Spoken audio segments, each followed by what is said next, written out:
62 পৃষ্ঠা ফাজাইলে দুরুদের।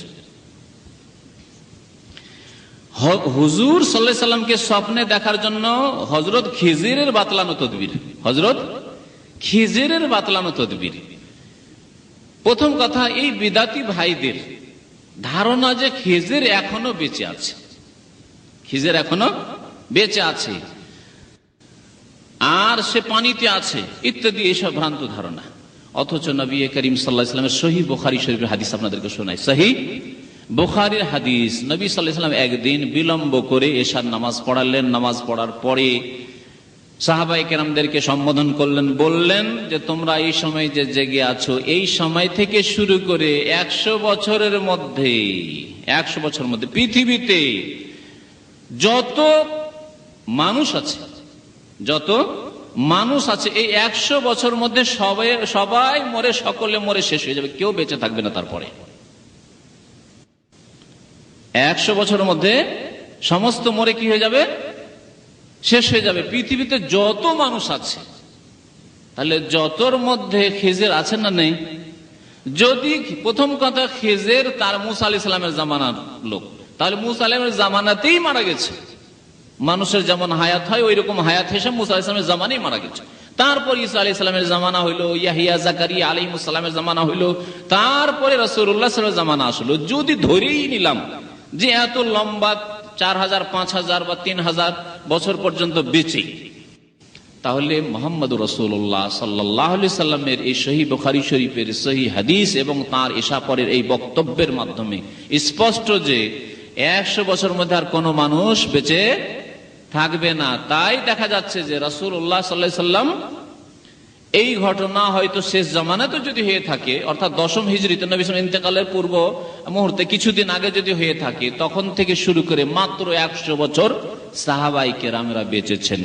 110 হিজরিতে শেষ সাহাবী আবু তুফাইল দৌসি রাদিয়াল্লাহু তাআলা আনহু মক্কাতুল মুকাররমায় ইন্তেকাল করেন। কোন সাহাবী আর বেঁচে থাকেন? দেখলেন নবী সাল্লাল্লাহু আলাইহি ওয়াসাল্লাম ভবিষ্যৎবাণী কেমন? একজন সাহাবীকে আপনি পাবেন না যে 100 বছর পরে বেঁচে থাকে, কারণ বলেছেন নবী সাল্লাল্লাহু আলাইহি ওয়াসাল্লাম যত লোক দুনিয়াতে বেঁচে আছে 100 বছরের মধ্যে সমস্ত মরে শেষ হয়ে যাবে, তারপর আর কেউ থাকবে না। তাহলে খিজির আলাইহিস সালামের হয় মুসা আলাইহিস সালামের জামানায় ইন্তেকাল হয়ে গেছে, আর না হলে যদি ধরেই নি যে বেঁচে আছে এত লম্বা সময় ধরে, তাহলে নবী সাল্লাল্লাহু আলাইহি সাল্লামের এই হাদিস স্পষ্ট করে। এবং মুহাদ্দিসিনে কেরাম এই দলিল পেশ করেছেন খিজিরের মওতের উপর, যে খিজির মারা গেছে। কিন্তু বিদাতীরা বলে খিজির বেঁচে আছে। আর কে বেঁচে আছে? আরো বলে একটা আরো বেঁচে থাকার কথা, শুনেছেন না শোনেন নেই? বলতে পারেন কেউ? হ্যাঁ, কে বেঁচে আছে? না না না, নবীদের মধ্যে বলে। হ্যাঁ, ঈসা আলাইহিস সালাম বেঁচে আছে, তো কোরআনের কথা আল্লাহ পাক উঠিয়ে এনেছেন। বল, হ্যাঁ, ইদ্রিস, এই যে দেখলেন না, ইদ্রিস আলাইহিস সালাম নাকি তাদের বিদাতীদের ধারণা বেঁচে আছে।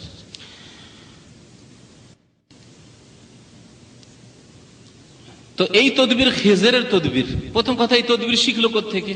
খিজির আলাইহিস সালাম যদি নবী সাল্লাল্লাহু আলাইহি জামানার আগে ইন্তেকাল হয়ে যেত, তদবির আসলো কোত্থেকে? বলছে এগুলি সব তাদের স্বপ্নের ধর্ম। হ্যাঁ, স্বপ্নের ধর্ম। হানাফি মযহাবের মতে, এমনকি দেওবন্দি মযহাবের, দেওবন্দি মাসলাকের মতে বলছি যে ইসলামের দলিল হচ্ছে 4টি। ইসলামের দলিল হচ্ছে আল কোরআনুল কারীম আর হাদিস, কিতাবুল্লাহ, সুন্নাতে রাসূলুল্লাহ, তাদের ভাষা বলছে, তাদের উসুলে ফিকহের ভাষায়, উসুলে শাসি, নূরুল আনোয়ার, আর যেসব কিতাব রয়েছে সেসবের ভাষা বলছি। কিতাবুল্লাহ মানে কোরআন কারীম, আর সুন্নাতে রাসূলুল্লাহ মানে রাসূলের হাদিস, আর 3 নম্বর হচ্ছে ইজমাই উম্মত, ইজমা, আর 4 নম্বর হচ্ছে কিয়াস, 5 নম্বরের স্বপ্ন। আরে তাদের ফিকহের কিতাবে তো নেই স্বপ্নের কথা।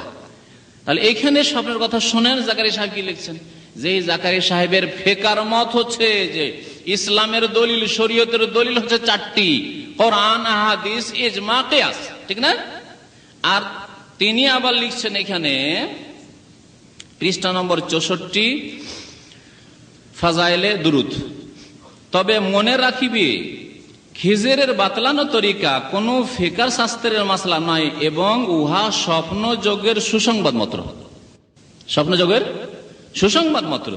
কাজেই উহা দলিল হওয়ার উপর কোনো প্রশ্নের অবকাশ নেই। তাহলে দলিল 4টা হলো না 5টা হইল? পাঁচটা হলো শরীয়তের দলিল। স্বপ্নের যোগে সুসংবাদ, সুতরাং এতে প্রশ্নের কি নেই, কোন অবকাশ নেই, এতরাজ করবেন না, কোনো সুযোগ নেই। ব্যাস চোখ বন্ধ করে মানেন, অন্ধত্ব। তাহলে তাবলীগী ভাইদের দিন হচ্ছে অন্ধত্বের দিন, স্বপ্নের দিন, স্বপ্নের ধর্ম। এইসব তদবির যে খিজির বাতলিয়েছেন তাদের ধারণায়, তার মধ্যে একটি বলছে, তার মধ্যে একটি এই যে জনৈক আবদাল হযরত খিজির আলাইহিস সালামকে জিজ্ঞাসা করেন, হুজুর রাত্রিবেলায় পালন করিবার জন্য আমাকে একটা আমল বাতলাইয়া দেন। তিনি বলিলেন, মাগরিব হইতে এশা পর্যন্ত নফল নামাজে মশগুল থাকিবে, কাহারও সহিত কথা বলবে না। আছে কোন কোরআন হাদিসে যে নামাজ যে নফল পড়বে, নামাজের মধ্যেও 2 রাকাত সালাম ফিরে কথা বলা যাবে না, এরকম কোন তরিকা আছে কোরআন হাদিসে? সব বিদআত, বিদআত আর বিদআত। আল বিদআতু ফাওকাল বিদআহ, বিদআতের উপর বিদআতের ইট দিয়ে ঘর নির্মাণ হয়েছে, দিন তৈরি হয়েছে। তারপরে এই যে আবদাল, আবদাল আর গস আর কুতুব, এগুলো বিদআতি ধারণা। নবীগণের পরে ওলিউল্লাহদের মধ্যে এরকম বিভিন্ন স্তর আছে, আর তারা পৃথিবী ধরে আছে। এসব শিরকি আকীদা, গস কুতুবরা পৃথিবীকে ধরে আছে, না হলে ভেঙে পড়ে যেত কখন। এসব শিরকি আকীদা আছে। কার সহিত কথা বলিবে না, নফলের 2 রাকাত পড়িয়া সালাম ফিরাইবে, প্রত্যেক রাকাতে একবার আলহামদু শরীফ পড়িয়া 3 বার কুল আল্লাহ পড়িয়া এশার পর কোনো কথাবার্তা না বলিয়া ঘরে গিয়া 2 রাকাত নফল আদায় করিবে। প্রত্যেক রাকাতে একবার আলহামদু শরীফ ও 7 বার কুল আল্লাহ শরীফ পড়িবে। তারপর একটি সেজদা করিবে, যাহার মধ্যে 7 বার আস্তাগফিরুল্লাহ ও 7 বার দুরুদ শরীফ এবং 7 বার এই তাসবিহ পড়িবে, সুবহানাল্লাহ, আলহামদুলিল্লাহ, লা ইলাহা ইল্লাল্লাহ, আল্লাহু আকবার, লা হাওলা ওয়ালা কুওয়াতা ইল্লা বিল্লাহিল আলিয়্যিল আযীম। অতঃপর সেজদা হইতে মাথা উঠাইয়া দুয়ার জন্য হাত উঠাইবে এবং দোয়া পড়িবে, ইয়া হাইয়্যু ইয়া কাইয়্যুম ইয়া যাল জালালি ওয়াল ইকরাম ইয়া ইলাহাল আউয়ালিন ইলা আখির, ইয়া আল্লাহ ইয়া আল্লাহ, শেষখানে শেষ হয়েছে ইয়া আল্লাহ ইয়া আল্লাহ ইয়া আল্লাহ করে। তো যাই হোক, আর তার কাছে ইয়া রব্বি ইয়া রব্বি ইয়া রব্বি, এরকম কোন দোয়া আছে পাবেন কোরআন হাদিসে? যে ইয়া রব্বি ইয়া রব্বি ইয়া আল্লাহ ইয়া আল্লাহ, বাস, আর কিছু চাইলেন না। কেউ যদি এরকম আব্বাকে ডাকে বা মাকে ডাকে মা মা মা মা মা, তাহলে কি বলবে? পাগল, এ তো মজনুন, তেরা মজজুম মজনুন, পাগল, এ তো বলি আসলে পাগল। তো ইয়া রব্বি ইয়া আল্লাহ ইয়া আল্লাহ ইয়া আল্লাহ, কিছু চাইলো না, হে আল্লাহ হে আল্লাহ হে আল্লাহ হে আল্লাহ, ইয়া রব্বি ইয়া রব্বি ইয়া রব্বি, বাস। ইয়া রব্বি কোরআন শিখেছে, রব্বি জিদনি ইলমা, চাও কিছু, হ্যাঁ, রব্বির হামহুমা কামা রব্বায়ানি সগীরা, হ্যাঁ, রব্বির সরনি বিমা কাযাবুন ইত্যাদি। রব্বি বলার পরে চাওয়ার কথা বলা হয়েছে, আর কোথায় আছে ইয়া রব্বি ইয়া রব্বি ইয়া আল্লাহ? আছে কোরআন হাদিসে? এই বিদাতি তরিকা। তারপরে শুনলেন এই বিদাতি তরিকা আমি অনেক মসজিদে দেখি। আমি 1-2 বার 2-1টা ভাইকে এরকম ধরার চেষ্টা করেছি, ধরবো কি, তাদেরকে পালিয়ে গেছে। এশার নামাজ পড়ে মসজিদে, এখানে বিভিন্ন মসজিদে এরকম দেখেছি, ইন্ডিয়ান, বাংলাদেশি অথবা পাকিস্তানি, নামাজ পড়ছে, নফল পড়ছে, পড়ছে পড়ছে সুন্নত পড়ছে, পড়ার পরে সালাম টালাম ফিরলো, ফেরার পরে ধাই করে একটা সেজদা দিল, আর সেজদা দেওয়ার পরে টান দিয়ে পালিয়ে গেল। আমি মনে করছি বলবো, জিজ্ঞাসা করবো যে সেজদাটা কিসের, আর কোথায় পেলে? কোরআনে নেই, হাদিসে নেই এইরকম সেজদা। নামাজের বাইরে কোনো সেজদা নেই। নামাজের বাইরে যদি সেজদা থাকে তো একমাত্র কিসের সেজদা আছে? হ্যাঁ, সহ সেজদা তো নামাজের সাথে সংশ্লিষ্ট। সেজদা তেলাওয়াত, কোরআন তেলাওয়াতের সেজদা, হ্যাঁ, কোরআন কারীমের যে 15টি সেজদা রয়েছে এই সেজদা। আর শুকরানা সেজদা যদি কোনো খুশির খবর হয়, তাহলে নামাজ পড়লেন, সুন্নত পড়লেন, নফল বেতর পড়লেন, তারপর হঠাৎ করে একটা সেজদা, কিসের সেজদা? এইরকম আর কোন সেজদা নেই। তাহলে শুকরানা সেজদা ছাড়া আর তেলাওয়াতের সেজদা ছাড়া এইরকম কোন সেজদা নেই। কিন্তু এই সেজদা কোত্থেকে শিখেছে? কোরআন থেকে নয়, হাদিস থেকে নয়, নবীর তরিকা নয়, হচ্ছে খেজিরি তরিকা। হ্যাঁ,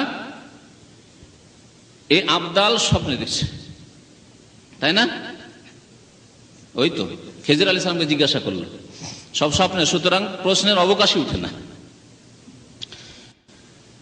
এই সেজদা এখান থেকে শিক্ষা, বিদআতি সেজদা। বহু লোকের এই গুমরাহ কাজ করে।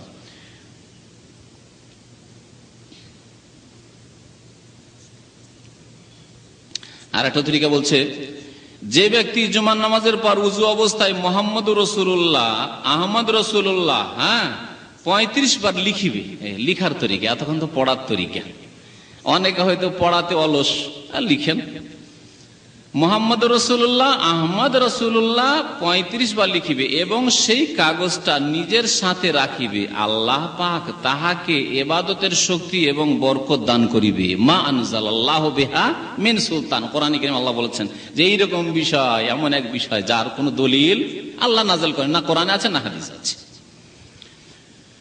শুধু কাগজ নিয়ে থাকলে কাজ হয়ে যাবে, শক্তি পাবেন ইবাদতের। শয়তানের ধোঁকা হইতে তাহাকে হেফাজত করিবেন। আর যদি সেই কাগজের টুকরাকে প্রতিদিন সূর্য উঠিবার সময় দুরুদ পড়িতে পড়িতে খুব তীক্ষ্ণ দৃষ্টিতে দেখিতে থাকে। সূর্য উঠার সময় কেন ভাই? কারণ এর সম্পর্ক মজুস অগ্নিপূজকদের সাথে আছে, সূর্য পূজারীর সাথে। কারণ অগ্নিপূজকরা আগুনের পূজা করে, আর সূর্য যেহেতু আগুন সেজন্য সূর্যের পূজা করে। সূর্য উঠার সময় কি করতে হবে?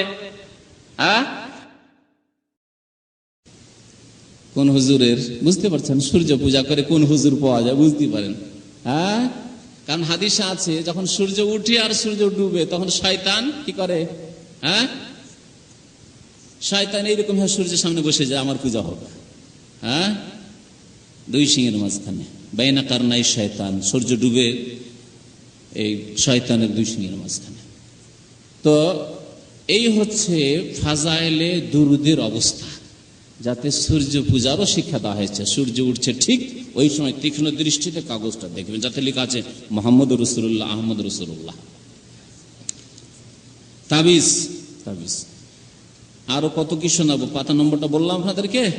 যে পাতা নম্বর হচ্ছে 65 ফাজাইলে দুরুদ 65। ফাজাইলে দুরুদ 68-তে শুনুন। বলছে যেমন জনৈক দরবেশ ব্যক্তি স্বপ্নে দেখিল হুজুর সাল্লাল্লাহু আলাইহি ওয়াসাল্লাম নাকি তাহাকে বলিতেছেন তুমি শরাব পান করো। আউযুবিল্লাহ। কেমন দরবেশ দেখলেন? এই সূর্য পূজারী দরবেশই হবে, না হলে কেন শরাব পান করতে বলবে? দরবেশ ব্যক্তি স্বপ্নে দেখিল হুজুর সাল্লাল্লাহু আলাইহি ওয়াসাল্লাম নাকি তাহাকে বলিতেছেন তুমি শরাব পান করো। স্বপ্ন বিশারদগণ ইহার বিভিন্ন ব্যাখ্যা করিল, কিন্তু মদিনা শরীফের জনৈক অভিজ্ঞ আলেম বলিলেন এ বিদাতি প্রকৃত পক্ষে হুজুর সাল্লাল্লাহু আলাইহি ওয়াসাল্লাম বলিলেন শরাব পান করিও না। বলছে না, করিও না বলেছে, লোকটি শুনিতে ভুল করিয়াছে। নবীকে অবশ্যই দেখেছে, কিন্তু নাটা শুনতে ভুল করে দিয়েছে। এক হইল তাবির বিবরণ স্বপ্নের। কিন্তু আমার মতে, আবার জাকারিয়া সাহেবের মত শোনেন যে কিন্তু আমার মতে শরাব পান করো এই কথা হইলেও কোনো ক্ষতি নেই। রাসূলুল্লাহ সাল্লাল্লাহু আলাইহি ওয়াসাল্লাম বলছেন যে শরাব পান করো। আউযুবিল্লাহ। সারা জিন্দেগি তো নবী সাল্লাল্লাহু আলাইহি ওয়াসাল্লাম আমর বিল মারুফ করলেন আর নাহি আনিল মুনকার করলেন, সৎ কাজের উপদেশ দিলেন, অসৎ কাজে বাধা দিলেন। আর এই জন্যই তাকে পাঠানো হয়েছে কুনতুম খায়রা উম্মাহ, খায়রা উম্মাতের তিনি রাসূল। আর স্বপ্ন যোগে তিনি আমর বিল মুনকার করছেন, শরাব পান করার আদেশ করছেন। লা ইলাহা ইল্লাল্লাহ। এই দিন থেকে আল্লাহ হেফাজত করুক মুসলিম উম্মাতের। শোনেন, তারপরে বলছে কোনো ক্ষতি নেই এতে, কারণ উহাতে ধমক বুঝায়, মানে ধমক দিয়ে বলছে শরাব পান করো। কেমন তাবিল! ঠিক রাখতে হবে, নবীকে দেখেছে। উহা বর্ণনা ভঙ্গির দ্বারা উপলব্ধি করা যায়। কেমন করে আপনি জানলেন কোন ভঙ্গিমায় বলেছেন? আর কেমন করে জানলেন যে রাসূলুল্লাহ সাল্লাল্লাহু আলাইহি ওয়াসাল্লামের হুলিয়া মোবারকি দেখেছেন? শয়তানি রূপ নিয়ে এসে, বেটে রূপ, লম্বা রূপ বেশি, নবী সাল্লাল্লাহু আলাইহি ওয়াসাল্লামের রূপ না নিয়ে অন্য রূপ। নবী সাল্লাল্লাহু আলাইহি ওয়াসাল্লামের রূপ ধারণ করতে পারেন, কিন্তু অন্য রূপ দিয়ে কে বলতে পারে না যে আমি মুহাম্মদ? বলতে পারে না। ভালো করে বোঝার চেষ্টা করেন। হাদিস আছে রাসূলুল্লাহ সাল্লাল্লাহু আলাইহি ওয়াসাল্লামের রূপ ধরতে পারে না, কিন্তু অন্য রূপ ধরে কি কথা বলতে পারে না যে আমি মুহাম্মদ সাল্লাল্লাহু আলাইহি ওয়াসাল্লাম, আমি শেষ রাসূল, আমি তোমার নবী? সেই শয়তানগুলি বলেছে যে ইশরাবিল খামর, মদ পান করো। সুতরাং এই গুমরাহিতে পড়বেন না, বিদাতি কাজ করবেন, এইভাবে শয়তান গুমরাহ করবে।